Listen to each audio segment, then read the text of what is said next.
31 December July অভ্যুত্থানের ঘোষণাপত্রের মাধ্যমে ৭২-এর সংবিধানের কবর দেওয়া হবে বলে ঘোষণা দিয়েছেন বৈষম্য বিরোধী ছাত্র আন্দোলনের আহ্বায়ক হাসনাত আব্দুল্লাহ।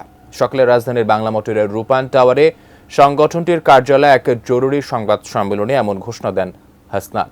এ সময় আরেক সমন্বয়ক সার্জিস আলম বলেন, জুলাই বিপ্লবের ঘোষণাপত্র হবে আগামীর বাংলাদেশের রূপরেখা।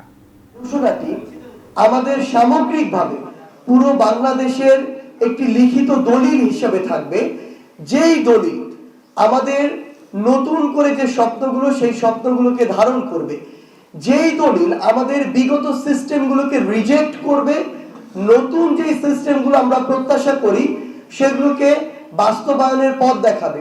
আমরা মনে করি আমাদের এই ঘোষণাপত্রটি বিগত যে সিস্টেমগুলো মানুষ আসলে তাদের জায়গা থেকে গ্রহণ করেনি এবং আগামীতে যে সিস্টেমগুলো মানুষ চায় তার মধ্যে পার্থক্যটি তৈরি করবে এবং আগামীতেও বাংলাদেশের মানুষের দায়িত্ব যারা ভোটের মাধ্যমে গ্রহণ করবে তাদের ক্ষেত্রেও এটি একটি নির্দেশিকা হিসেবে থাকবে। এই মুজিববাদী সংবিধান কবরস্থ ঘোষণা করা হবে, সেই যেখান থেকে এক দফার ঘোষণা দেওয়া হয়েছে ঠিক সেই জায়গা থেকে মুজিববাদী ৭২-এর সংবিধানের কবর রচিত হবে।